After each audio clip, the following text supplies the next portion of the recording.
Um dia minha irmã chegou na minha casa, no domingo pela manhã, e ela falou assim: Vladimir, ela me chama pelo meu nome, falou: Vladimir, você precisa de Jesus. E eu falei para ela: olha, você faz o seguinte, você vende seus 2 carros novos que você tem, dá aos pobres e depois a gente conversa sobre esse Jesus. E aí ela foi embora. Um mês depois ela voltou, quando ela vinha visitar a sogra dela, ela foi lá em casa e ela falou: olha, Vladimir, você precisa de Jesus. Eu falei: ó, deixa eu te falar uma coisa. De lá de casa, dos irmãos que a gente tem, de tudo, graças a Deus eu estou muito bem. Sem esse Jesus que vocês têm aí. E vocês têm esse Jesus aí, eu estou melhor do que vocês até financeiramente, porque eu estou crescendo numa velocidade gigante financeiramente em todas as áreas. Então eu não vejo sentido, não vejo sentido de ter esse Jesus. E outra coisa, me faz um favor para mim, desocupa a varanda da minha casa e nunca, se for para falar de Jesus, de igreja, dessas coisas, nunca mais volte aqui. E aí eu coloquei essa minha irmã para que ela fosse embora. E ela Tinha uma foi. certa resistência, né? Bastante. E ela foi embora. Eu não digo nenhuma certa resistência. Eu compreendo hoje, como muitas pessoas acontece, uma ignorância. A ignorância, ela, numa palavra mais bonita aqui, né, a ausência de conhecimento. Você não conhece, é ignorante, você trata com ignorância, com dureza às vezes, principalmente uma pessoa da família, você tem mais liberdade de ser mais duro. Verdade. E ela foi embora. Naquele dia eu costumo dizer que Deus anotou no livro dele e que o cálice transbordou sobre a minha vida. Agora, não foi o cálice da graça, foi o cálice do tempo. Também não digo que foi o cálice do juízo. E daquela data, aproximadamente 2 anos depois, eu tinha perdido uma loja que tinha quase 10 funcionários, eu tinha perdido 3 carros que eu tinha perdido uma casa que eu tinha perdido, para completar, uma família que eu tinha. Acabei me separando da Euridice, acabei me separando do Bruno, da Bia, e fui para a capital. E voltei para morar na casa da minha mãe, num estágio que eu já vivi. Eu saí de casa muito cedo, com 16 anos, e eu volto para morar na casa da minha mãe. E só para resumir aqui esse momento da convenção, essa minha mesma irmã, que sempre foi assim, ela é uma guerreira no evangelho, ela continuou falando para mim sobre Jesus, continuou falando, e eu Uhum. envolvido no alcoolismo, envolvido nas drogas, e eu cheguei a um ponto de usar droga numa quantidade tão grande que Euridice falou: olha, não dá mais para a gente viver junto. Eu cheguei a cheirar cocaína e a ficar 3 dias deitado sem ir para a loja, porque o nariz escorria, eu tinha que ficar deitado. Então eu não quero, não gosto muito de entrar por esse lado, não por constrangimento, que eu sei quem eu sou, mas eu não gosto de entrar por uma questão de não fazer uma apologia a isso, Sim. tá? Porque tem, às vezes a pessoa comenta e muito jovem, pessoas acompanham, mas o estágio era esse, era um estágio até que provavelmente, daquela época, muitos amigos meus morreram um pouco tempo depois.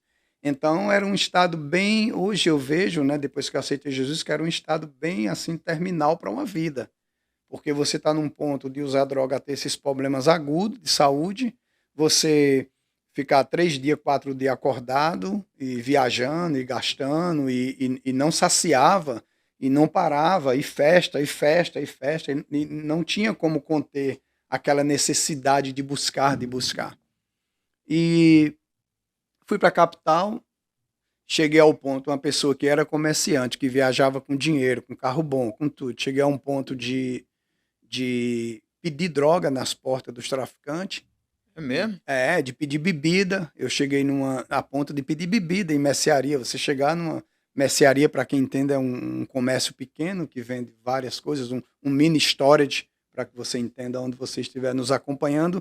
E eu cheguei a pedir uma dose de bebida, que é metade disso aqui, de uma xícara, e eles não dão, não ganhava. Você é tido como uma pessoa de rua. Hum. Então eu já fui interpretado como uma pessoa de rua. E aí, 3 meses depois, eu na capital, minha mãe desesperada, porque sabia que eu dali era para o final da vida, mas Jesus já tinha um plano na minha vida e eu acho isso maravilhoso. E o que aconteceu? Minha irmã um dia me chamou: Vladimir, vai ter um culto numa casa aqui próxima, aqui num conjunto popular, e eu queria muito que você fosse. E eu falei para ela: eu vou. Por que eu me interessei para ir? Porque minha irmã ela tinha 4 lojas de confecções e ela tinha uma fábrica. E ela tinha boutique no shopping, tinha aquelas lojas de roupa, e se eu falasse que ia, ela ia me dar uma roupa. E ela me dava a roupa e eu trocava a roupa. Eu cheguei ao ponto de andar só de calção, eu não tinha uma camisa, porque se eu pegasse, eu trocava por droga ou por bebida. Então minha fase estava bem ali, num nível bem já para não voltar mais. A minha família já olhava para mim como que dizia, não só é a ovelha negra da família, porque só eu que entrei por esse caminho de 10 filhos, como também eu estava mais perto da morte do que da vida. Aí minha mãe se converteu, começou a orar por mim, outros irmãos meus se converteram, e eu na minha resistência. Não, não quero, não quero. E eu fui a esse culto nesse dia, nessa casa simples. E quando eu cheguei lá, a primeira coisa que me chamou a atenção foi que tinha um grupo de jovens, da idade do Pedro aí em diante, os jovens da igreja, e eles eram muito alegres. E eu dizia, gente, eu para dar uma risada dessa, eu tenho que estar num estágio bem avançado aí, de bebida, ou de droga, ou de álcool. Como é que eles são tão alegres assim? E eles se alegravam, e eles riam e brincavam com o outro, e aquilo me chamou a atenção. E eu fiquei sentadinho naquela casa, esperando terminar aquele trabalho. Não sabia o que era um culto, não sabia liturgia, não sabia nada. Eu sei que cantaram algumas músicas lá. Depois que cantaram as músicas, alguém falou alguma coisa da Bíblia, eu não sabia o que era, também nem me interessei, nem olhei para nada daquilo. Eu estava de olho em duas coisas. Uma era voltar para casa para usar droga para ir dormir, e a outra é que eu vi, observei lá numa mesa fora da casa que tinha muita coxinha, pastel, e eu falei, vou levar a metade. A Era o meu larica interesse. danada, né? Aí acabou tudo. Eu dei, assim, fiquei tranquilo, porque acabou. Quando acabou, a dona da casa falou assim. Esse foi o momento da minha conversão, né? Ela falou: Deus está falando comigo que cada um vai abrir a Bíblia e ler um versículo. Ih, E esse versículo está falando para você, não é para o seu irmão do lado. Eu soube disso depois, porque eu fiz uma investigação, porque na hora eu estava aéreo. Depois eu fiz toda uma investigação com minha irmã para saber o que aconteceu lá. Então, essa informação veio depois. Quando ela falou que Deus falou com ela, em alta voz, eu já me levantei um pouco folgado e falei, Deus falou com a senhora, mas eu não ouvi. isso no meio do culto. Só que eu não sabia que estava todo mundo já intercedendo por mim e que minha irmã tinha já me espalhado a minha ficha, né? Parando da cama Não, já né? estava todo mundo, não, vamos orar, vamos interceder, ele vai estar aí e tal, aquela coisa toda. E aí, queridos, o interessante é que a Bíblia rodou, algumas pessoas tinham, outras não, isso eu me lembro. E eu falei, eu vou lá, vou para fora. Quando eu me levantei, minha irmã me segurou pela mão. E ela falou, senta aí, fique aí mais um pouco. Eu falei, não. E ela, não, por favor, fique. E eu sei que foi a força de Deus, porque eu não tinha que ficar. E eu era um pouco decidido. Então, se eu me levantasse, eu ia embora. E aí eu sentei e ela me deu a Bíblia. E ela falou, abre e fala qualquer coisa. Eu digo, eu não quero mexer com isso. Não quero mexer com isso. Ela falou, abre e fala qualquer coisa. E aí a insistência veio, eu creio que o Espírito de Deus ali na minha vida, eu abri no Salmo 37, depois eu perguntei a ela, o Salmo 37, versículo 5, que diz assim, entrega teu caminho ao Senhor, confia nele e o mais ele fará. Aí, graças a Deus, eu dou graças a Deus hoje, depois que eu falei isso, aí eu fui ter meu momento. Um momento com Deus, pastor? Não, com o pastel, barecola, aquele refrigerante lá da região. Aí, queridos, passou. E aí minha irmã me deixou em casa e falou, Vladimir, eu vou indo tal. E ela viu que eu fiquei diferente. Por quê? Porque eu fui calado até em casa. E ela me deixou em casa, eu dei um joia para ela. Ela seguiu no carro dela, para casa dela. E aí minha mãe me recebeu. Estava lá na sala, eu passei. Fui pro quarto, fechei a porta, escurei a porta do meu quarto, fiquei lá. E aí eu comecei a passar mal. Porque eu precisava usar droga para dormir e precisava usar quando acordasse. O estágio era esse, era bem avançado. E aí eu fiquei lá no quarto e de repente uma voz no meu ouvido, sempre repetindo direto, entrega teu caminho ao Senhor, confia nele e o mais ele fará, entrega teu caminho ao Senhor. E isso já era aproximadamente 1h da manhã.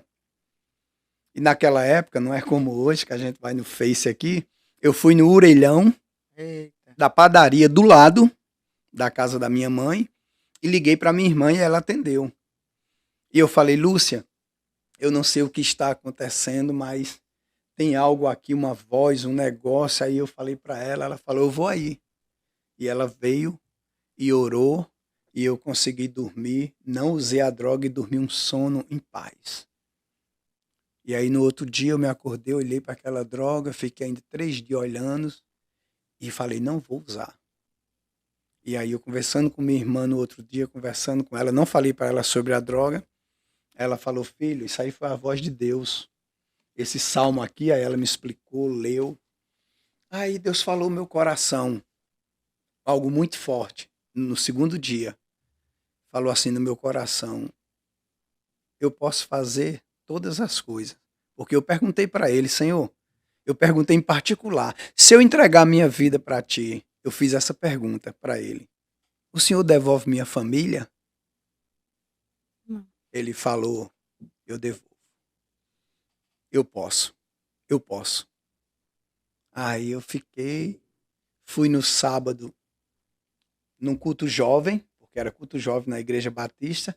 Quando eu cheguei no culto jovem, quem era o palestrante do culto jovem era uma pessoa que tinha avião na nossa cidade, era a pessoa mais rica da cidade, que tinha uma mina de minério, e ele era muito rico, milionário, e a gente sabia que ele usava droga. Quem inaugurou o campo dele foi Pelé de futebol, ele trazia aquele pessoal da Globo para fazer festa na casa dele, para final de ano, então era muito conhecido, ele era muito conhecido, badalado na cidade, só de nome, a gente não tinha acesso a ele. O nome dele era Ronaldo Corrêa. E aí eu falei, gente, olha lá, o cheirador da cidade, o ricão Oxe. lá, como é que ele está aqui na igreja? Aí ele falou da conversão dele, que ele tinha aceitado Jesus também. E aí ele perguntou quem quer vir à frente. Entre centenas de jovens, eu levantei a mão e fui à Ai, que frente. lindo. Minha irmã falou, vai oficializar lá. Eu fui à frente, levantei a mão e aí aceitei a Jesus. Foram lindos 4 meses na presença do Senhor. Depois de 4 meses, a Euridice se converte através de um escritório trabalhando com a irmã da Igreja Universal. E aí Deus refaz a nossa vida, a nossa família, a nossa casa. E a gente toma no coração o desejo de trabalhar com família. Isso. Foi isso que a gente fez no Brasil. E aqui, o motivo que a gente veio. Aí iniciou-se o nosso ministério. E Muito graças lindo, a né? Deus, nesses anos todos, não bato no peito, jamais. Eu sei que Deus trabalha com propósito. Tem pessoas que se aproximam de Deus, tem pessoas que se afastam um tempo de Deus. A gente não pode julgar, não pode atirar pedra, nem pode nada, porque Deus tem os seus mistérios com cada um, e cada um tem sua vida, sua limitação, suas situações. Mas graças a Deus a gente nunca se afastou do Senhor durante esses anos todos.